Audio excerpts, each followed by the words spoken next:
Hey, it's Robert Mason from the band Warrant in the C2 cockpit, and you are watching the Crash Course Metal Show. Yo, what is going on, guys? Welcome to the Crash Course Metal Show. Today we're going to be doing a reaction video, and that reaction video is going to be to WatchMojo's top 10 hair band one-hit wonders that you forgot were totally awesome.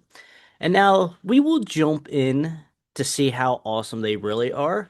But if you guys haven't checked out these previous reaction videos or just any of the videos that we do here on Crash Course, we dive deep into the sleaze, the hair, everything from the 80s and early 90s and up until today as well. But mainly we call our home here in the 80s hair metal, so glam metal, if you will.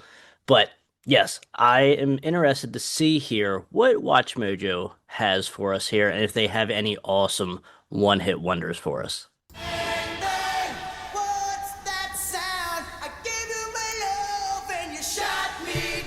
Welcome to Watch Mojo. Starting off with Danger Danger, that's awesome. Picks for those glam rock acts whose creative pedigree is primarily tethered to one major song.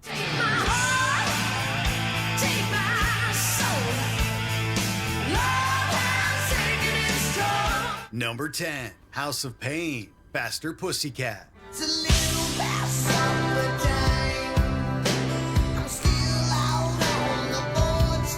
This Los Angeles-based band existed on the sleazier end of the hair metal spectrum, but their most successful song, House of Pain, was actually a ballad. Oh, the rough edges of Faster Pussycat sound are still very much intact here, but House of Pain also possesses a strong and memorable chorus that makes the band feel approachable.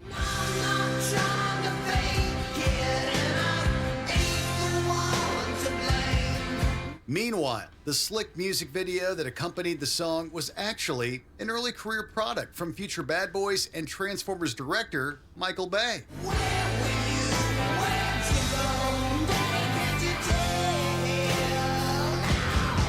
The heavier, faster Pussycat exemplified on songs like Bathroom Wall may be absent here, but House of Pain still works for us all these years later.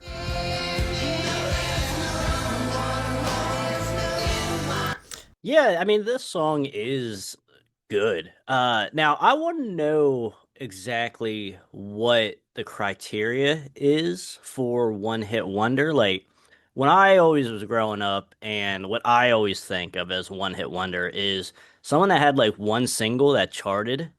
I even heard people say it had to be in like the top 50 of the top 100, or it had to be in the top 100, whatever, hot 100. But I don't know about that like detail there, but I always considered it as, say, like a lot of people say Rat is a one hit wonder. I don't think Rat's a one hit wonder at all. They had plenty of singles that charted. Now, yes, none were ever as probably high as Round and Round and, what have you, but I don't consider Rat a one hit wonder. Like was Faster Pussycat technically a one hit wonder? I don't know. I because obviously they shared Bathroom Wall, Nonstop to Nowhere, I think charted.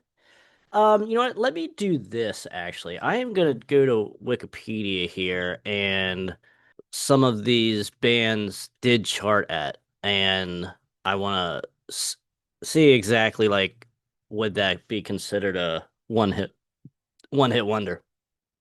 All right, where are we at? Faster Pussycat. All right, discography. Okay. Um, not telling us anything about the songs here on this album, although the debut album didn't really do too much. Now, House of Pain did go top number, or go to number 28 on the top 100. So there's that. Where are we at here with the rest?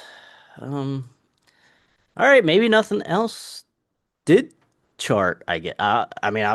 Now, granted, I mean, we are looking at Wikipedia here, so you're not probably gonna have everything. But let me see if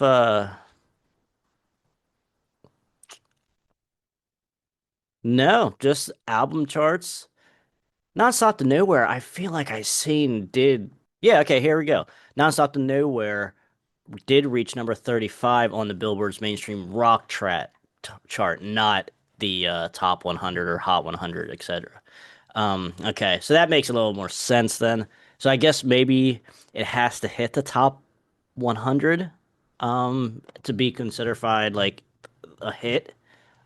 I guess. I guess that's the criteria we're gonna run with as of now because I am not 100% sure really now because like some of the bands that they shown here all just already that I'm like, okay, where are we at as far as you know, criteria to be in a one-hit wonder category? And I think Faster Pussycat is probably on that line. But yeah, let's see what the rest of this video has here for us. But I think Faster Pussycat, I'm not going to go to war with them for putting them on here. But, you know, but House of Pain's a good song, a good ballad. So nothing really, I don't really get to it much, I would say. I don't really get the Faster Pussycat that much, as much as I like Sleaze, but they're kind of on the opposite end of the Sleaze spectrum of where I go for Sleaze metal. Number 9, The Ballad of Jane, L.A. Guns.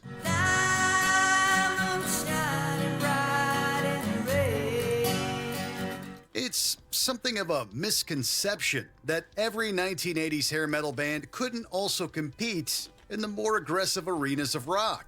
The first LA Guns album was actually chock full of rip-roaring tunes like Sex Action, No Mercy, and One More Reason.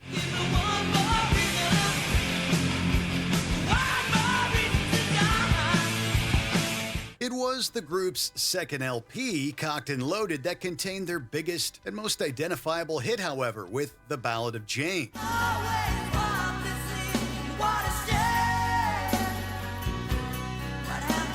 Tracy with that upside-down left-handed This guitar. actress Jane Mansfield eschews the sleaze metal pedigree of early LA Guns, but The Ballad of Jane is still a great example of a melodic, dramatic song with plenty of hooks and commercial appeal.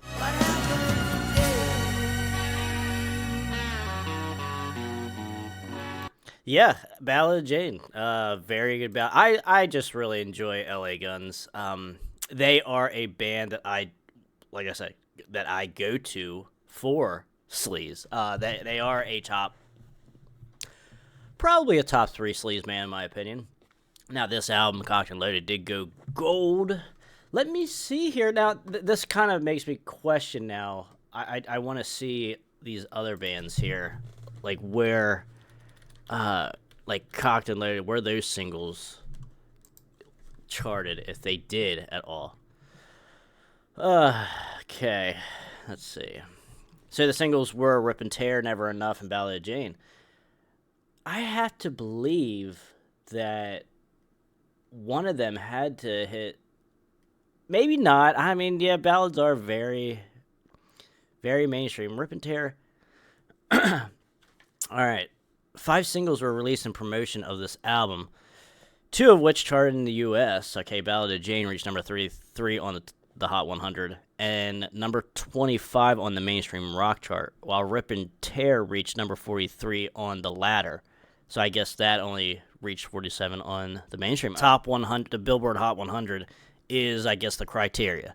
So from here on out, until we see otherwise, that is the criteria we're going to be running with. And let me go to the debut album, which, yeah, I doubt they really had anything off of that. As far as a top 100 single, I would say not, because the album did only go gold. And Cocked and Loaded, I think, went gold. Or did it go platinum? Did the ballad push it to platinum? No, it only took it to gold. So, there is that for you. All right, interesting.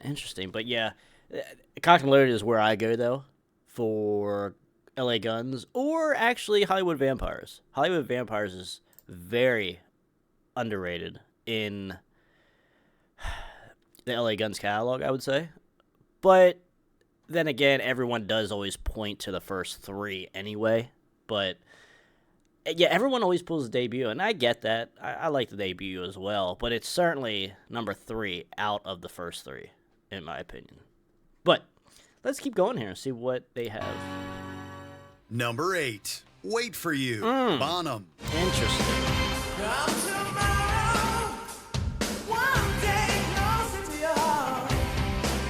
The disregard of timekeeping felt, at the time anyway, as a contemporary way of keeping the legacy of Jason Bonham's father, John Bonham, alive in the public eye.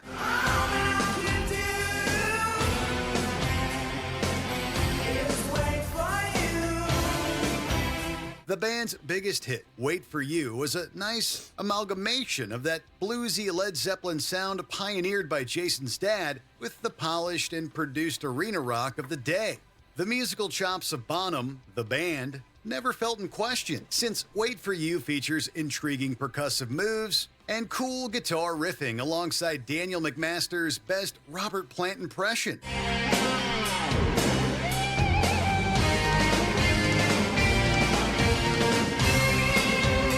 These unique elements all allowed Wait For You to stick out from a very crowded hair metal landscape in a great way.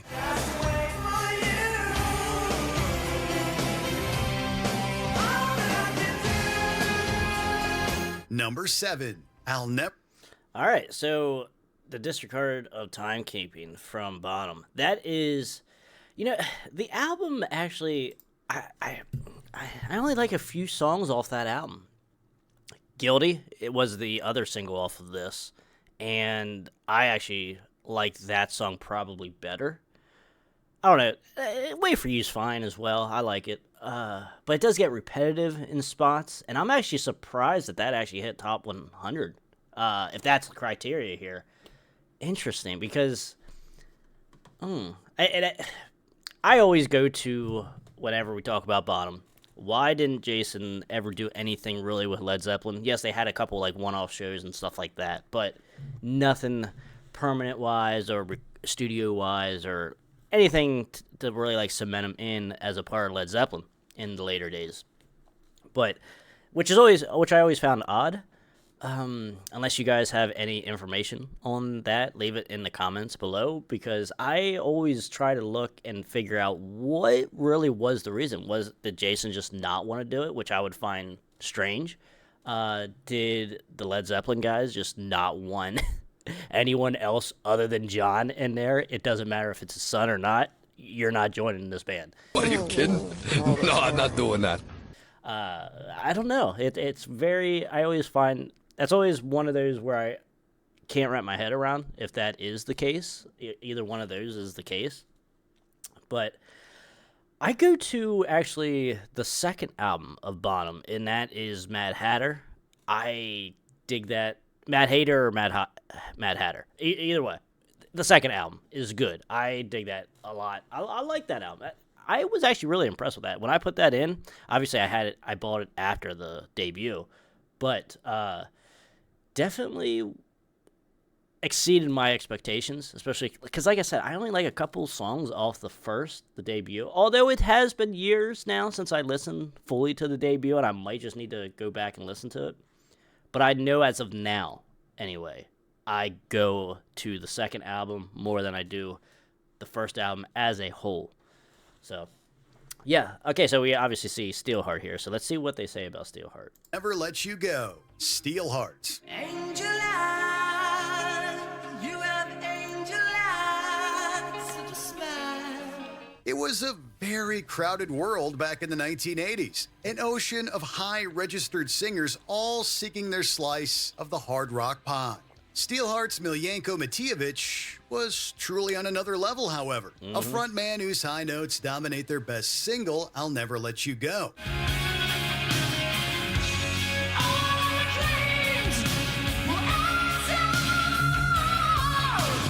The song itself is arranged like a traditional power ballad, but it's Matijevic's powerhouse performance that's allowed for I'll Never Let You Go to ensure on through to the modern day. And I'll never let you go. Oh, and just when you think Matijevic is done shooting for the stratosphere, I'll Never Let You Go essentially tells all other pretenders to hold its beer, while the Croatian-born singer hits a high-note home run.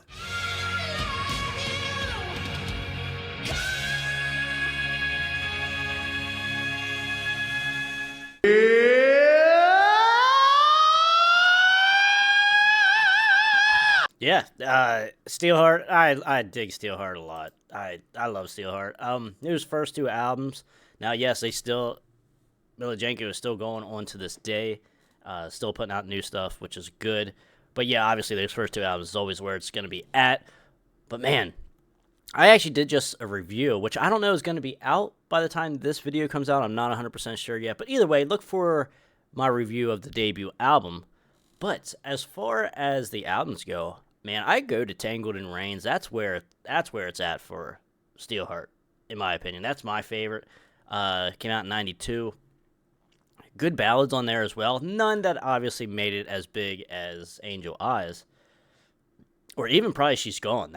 I don't think anything really got as big as that song. So, and that's crazy because although I do say it on the album review, I don't want to go through the whole album review here, but that's crazy that it looked like from the timeline anyway, that on the debut of singles, it had 4 singles, but the first single came out, and there was like a 6-month stretch until Angel Eyes came out, and it was on MCA, which anyone knows is familiar with MCA. That's like, there's an acronym for it, and it's Musicians Cemetery Association. So like that, like all the bands that are on that label never got the promotion, never got the marketing, never got the push that they needed, because there were so many great bands on that album, on that label. And Steelheart is just another one of those that is there. Like you could count on multiple hands how many bands from the 80s that got screwed over from that label.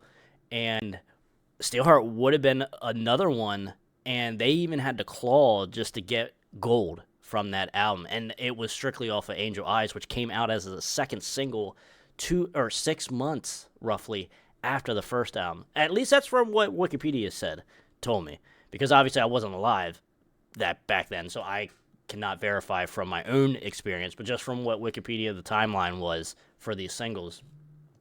That's crazy to me. And then after Angel Eyes, they're like, oh yeah, let's do another single, obviously, and they did She's Gone, which is always kind of crazy too, having back-to-back ballads. Usually you don't see that. And then She's Gone charted decently well, but obviously not as high as Angel Eyes. And then they had Everybody Loves Eileen as the final single, which didn't really do much as far as top 100 goes. And yes, that's crazy to me. But then again, that's MCA. That's nothing really crazy. That doesn't really shock me too much. But just the sheer talent of Steelheart and Milojenko is a top 3 singer in hair metal, bar none. I mean, the only one that I could probably think of off the top of my head that would even come close would be like Michael Sweet from Stryper. And obviously there's others too, but like it's very hard to really not have Milojenko in the top 3, if not the best. So, yeah. Check out for that album review, the debut album review. Someone Like You, Bang Tango.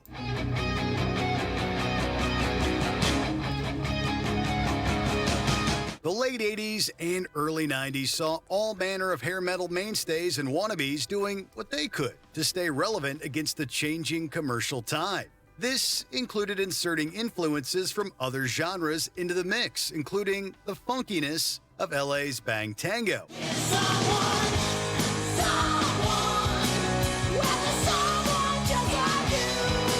Someone Like You anchors its presence on that cool, slinky bass line from the reduplicated Kyle Kyle. The song is also nice and sleazy to boot, featuring a howling mad performance from lead singer Joe Lesty.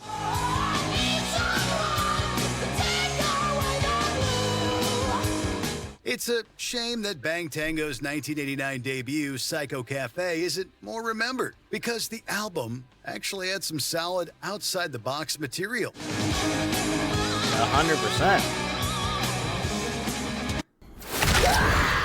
Now playing only in theaters. Which does remind me here, I do want to look up this, because I am actually really surprised that this made the top 100. That is crazy to me that Bang Tango made that to the top. That song made. I mean, because it's a great song, no doubt. That's not the issue. The issue is some of the timing, and also that just surprised the hell out of me. 89. That's not late by any means, but I want to see here. Here we go. MCA once again. Bang Tango. Okay, even someone like you featured number 9 in LA Weekly's top 10 greatest one-hit wonders of the hair metal era. That's actually, I wouldn't have expected this here. Although the U.S. Billboard for the album did go to 58 in the top 200, which actually is a little more than I would have expected as well. Because, no one ever really talks about Bang Tango that much to really... Alright, I'm not seeing really anything, at least just looking over here real quick, that it did hit the top 100. But that's actually really crazy, too, that this had 4 singles off of it. Attack of Life, Someone Like You, Breaking Up a Heart of Stone, Love Injection. I like all those songs. Although, Breaking Up a Heart of Stone, I feel like... that's probably one of the weaker songs on here, if I had to choose. The whole album's pretty strong, but then again, this is where I go as well. Their second album, Dancing on Coals, love that album. But it does not have as much sleaze or as much rough edges as the debut. The debut is on a whole nother level, energy-wise, I would say. But nonetheless, awesome band, Bang Tango. Number 5. Love is on the Way, Saigon Kick. Lonely sidewalks, silent night. Florida's Saigon Kick were another group that broke free from hair metal conventions as grunge started encroaching back in the early 90s. Love is on the Way actually isn't very indicative of how hard-edged Saigon Kick generally were as a band. Yet there's no denying the effectiveness of this tender ballad. Love is on the way. I can see it in your eyes. The impeccably produced acoustic approach serves Love is on the Way very well, while the vocal harmonies are deftly executed and melodically effective. Give it one more try tonight, baby. Saigon Kick may have rocked harder on their records, but Love is on the Way was a huge hit for them during hair metal's lean years. Number 4. Yeah, I would say I never really got into Sag and Kick. Now, yes, obviously The Lizard, which is the album that this is off of. I do like that album, but I did recently, like the past year or two, pick up the debut, and I was not impressed with it. I don't even remember. I only listened to it a couple times, and I was like, I'm not into this, actually, at all. But, like, on the second album, The Lizard, you do have, like, God of 42nd Street. You do have good stuff on there. But that's another album I just don't get to. And I don't really get to that ballad either. Love is on the Way. I think that's kind of just sappy. Nerd alert! There are certainly worse ballads, I would say, obviously. But it is not making a top 50 ballad list, in my opinion. I do not get there. I don't even know if I have it on my iPod ballad playlist from, like, all of my, like, physical collection. It might be on there, but it probably gets skipped so much because I don't like that song that much. Yeah, I don't know what to tell you. I just cannot. Saigon Kick was never one of my bands that I was like, I gotta get more of this. And the first 2 albums are plenty enough for me, and I don't need no more. So that's kind of my take there on Sag Kick. I guess there was a reason why we don't really talk about them too much on the Crash Course Metal Show. Or Love Has Taken Its Toll, Soraya.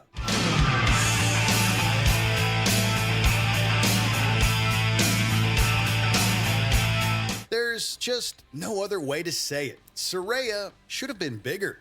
The New Jersey-based act was certainly promoted at first, with a lot of buzz surrounding frontwoman Sandy Soraya.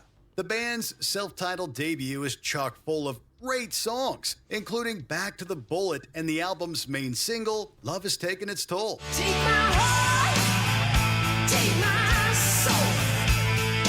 Love has taken its toll. Soraya's sound mixes in bluesy swagger, pop hooks, and riff-heavy aggression with compositional skills that simply sound leaps and bounds above their competition.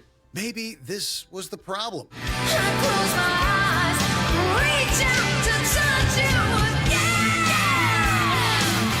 again. Since 1989 is fairly late in the game for a sound like Soraya's, but don't let any perceived anachronisms discourage you from checking out this album.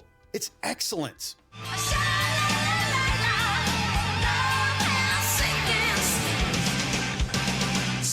Number 3. Yeah, I'm gonna say something, a little bit of housekeeping there, on two fronts actually. Hopefully, I can remember both of them. First one is, I cannot believe that went top 100. And the more I'm thinking about it, I don't think Bang Tango's Someone Like You went top 100 either. So I don't know what the criteria is here. I'm not against them being in the top 100 because that'd be great because they're great songs. But I do not ever remember reading that out of all the time. The past 20 plus years I've been looking into this.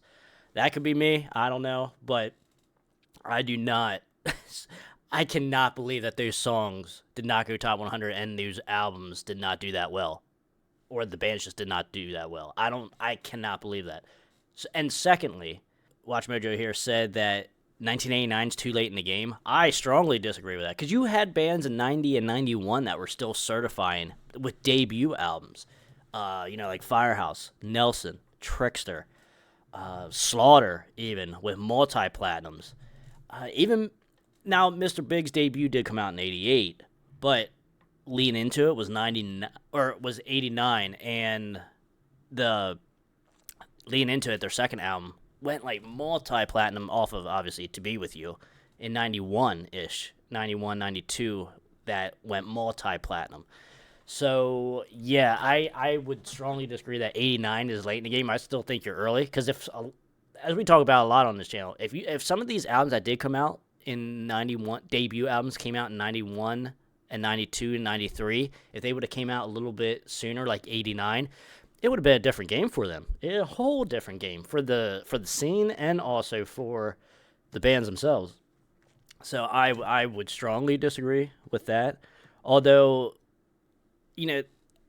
depending where and how hard you look, yeah, 91, I would say, is too late. But there were certainly, pockets there that were still selling, and it was just the industry that kind of really pulled the plug on the whole subgenre here and killed it, because it was still great stuff coming out. And because like 90, 91, 92, 93 is by far, in my opinion, the most talented and the best years and the best albums of all of hair metal. You could shove that early 80s up your ass. Not that I don't like it, but as far as like the songwriting qualities, the talent, totally different. Now, yes, there are exceptions. I get it. Yes, there are exceptions to that rule, and vice versa. Like, obviously, there are going to be some more talented bands from the early 80s than the early 90s. I get it. Yes, that there are exceptions. But as a whole, man, you cannot do a deep dive in the early 90s and find a lot of bad, in my opinion. So let us move on here to Hurricane. I'm on to you, Hurricane.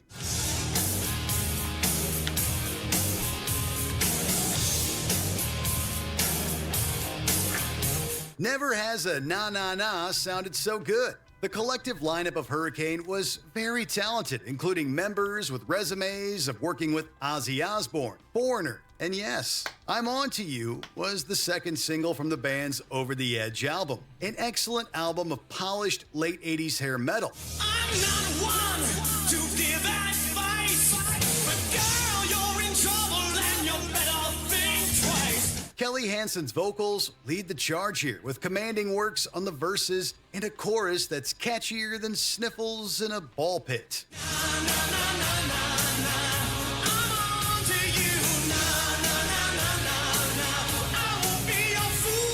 The guitars may take somewhat of a back seat here, but the actual album proper contained more than its fair share of riff exercises. And we're willing to bet that you're already singing that na-na-na for the rest of the day. You're welcome. Yes, great song from Hurricane. Great song. Now, I did just remember that I didn't really say anything about Soraya. I go to the second album when the Blackbird sings, probably more than the debut, but like the debuts are really good though too. The final track I think on that album, Drop the Bomb, that's really good. That was actually the first song I remember hearing from Soraya, and I was like, I have to get this album. That was like an awesome song. Still is. But yeah, Blackbird sings. I strongly recommend checking that out. I think from '91, their second album. But yes, as far as Hurricane goes, on our second episode, I think, of Hairspray and Headshots, Ryan VK called in and asked my opinion on Hurricane. So if you guys want to see the full opinion on Hurricane, go to that episode. I will try to put the link up here if I can remember. But this song is great. It more than deservingly deserves to be in the top 100. But did it? I'm not 100% sure anymore with what the criteria is with some of these songs. But the album, though, I can't not get into this album. That's not really what I'm saying. But the album is not as good as what I was hoping for. When I heard this song, I was like, this band and this album has to be awesome. And it just wasn't. Even the debut before this, there was not much there. Now, when you go to the next album after this album, Slave to the Thrill, that is where it's at for Hurricane. Great stuff all the way through that album. They did pick up Doug Aldrich. They switched out guitar players. So that may be a thing. I don't know, but the guitar playing is great is really good on the first two albums, but there's just something there. The songwriting, I don't know what it is. The songs just aren't as strong in my opinion. Other than I'm On to You. I mean, that's just a great song in general. Like that is arguably a top 50, top 100 hair metal song of the whole genre. So I have no complaints on that front. But yeah, that's kind of, Hurricane just never really did too much for me. I was kind of disappointed in the albums, other than the third one, Slave to the Thrill. But the other ones, man, I was just kind of let down with them.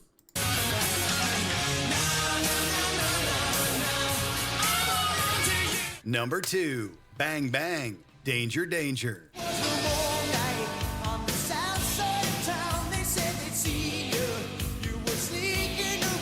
The nature of hair metal's commerciality was fairly predictable back in the 80s.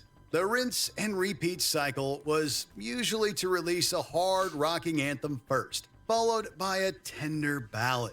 New York's Danger Danger didn't do it that way, however, and instead released 2 catchy rockers in a row with Naughty Naughty and Bang Bang. I know it's silly, but could I really thought we had a chance? The gimmick was clear from the get-go, but Danger Danger's debut album was actually chock full of bangers, including Under the Gun, Rock America, and Don't Walk Away. Don't walk away. Listen to your heart. Bang Bang did the best on the charts, however, climbing to number 49 in the Billboard Hot 100 and 39 on the mainstream rock chart.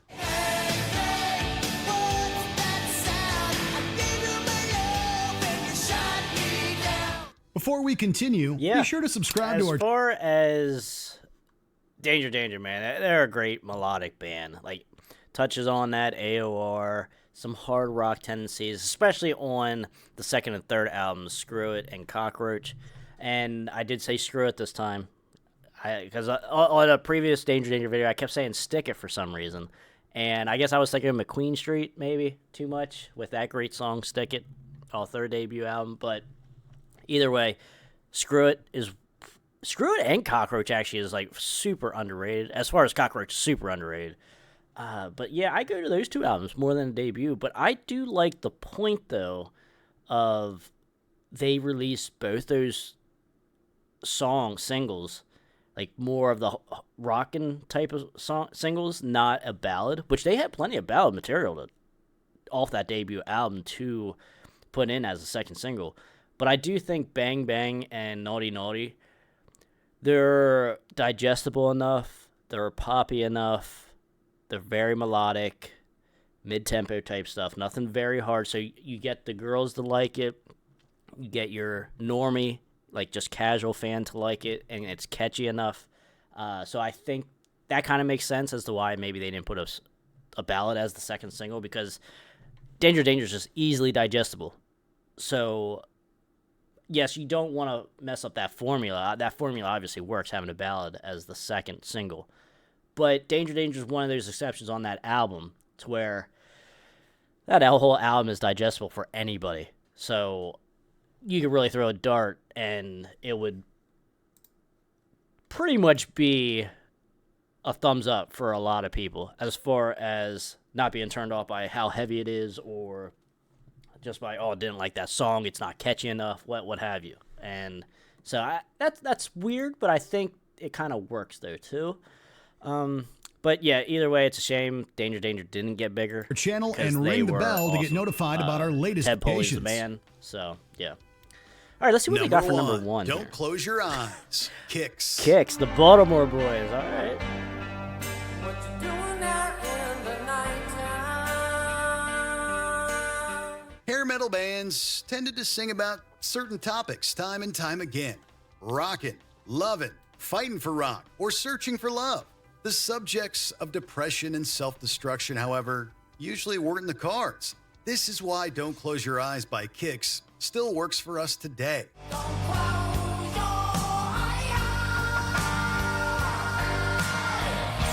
The song was written in collaboration with an outside songwriter, Bob Halligan Jr., and features a particularly strong performance from lead singer Steve Whiteman.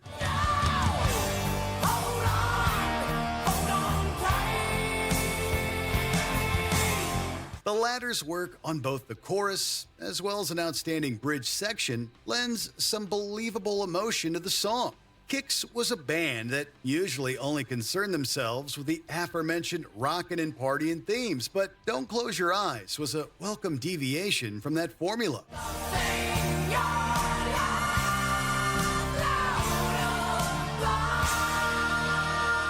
Were you around during the original hair? All right, that's a fair number one there, I would say. Certainly fair list. As far as the Baltimore Boys go, I live very close to where they are from, so I was able to see multiple shows throughout my life, and they were always a great live band. But as far as like Don't Close Your Eyes, yes, it's a great song. There's no denying that. But I actually, the last couple of years, have not gravitated towards that song too much. Like I said, it's still good, but like I don't know if it's just been played out around here in my own experience, and like from me playing it out. But it's still good, still strong. That whole album's good. You could throw a dart at those three albums, and it's in the catalog chronologically of Midnight Dynamite, Hotwire, and then in the middle between those two you have Blow My Fuse. So I don't know. I think generally I do gravitate towards Midnight Dynamite more. I love that. That was my first Kicks album. Yes, I'm pretty sure that was my first Kicks album, and it's just super good for 85 and like super early for that kind of sound that they were doing.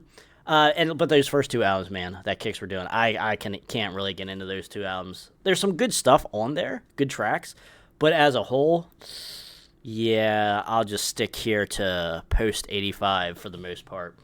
But yeah, as far as the list goes from WatchMojo, it was pretty good.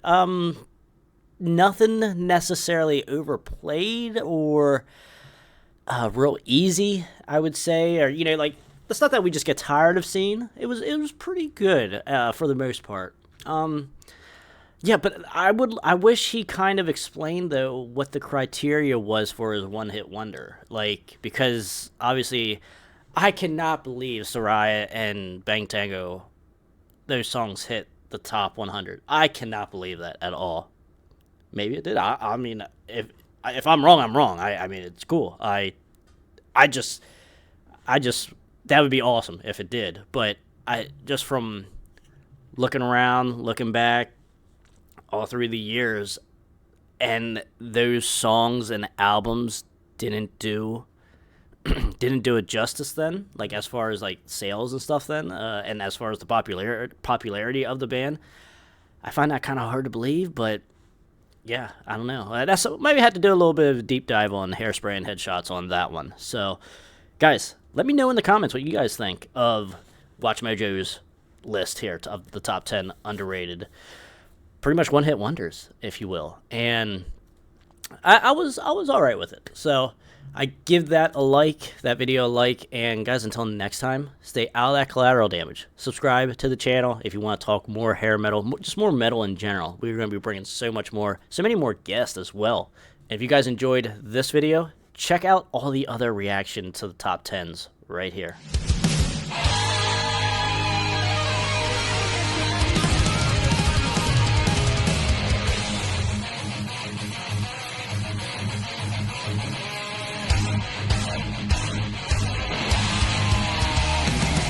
Yeah, I wrote that. It's called I Want to Rock Your Body. And then in parentheses it says to the break of dawn.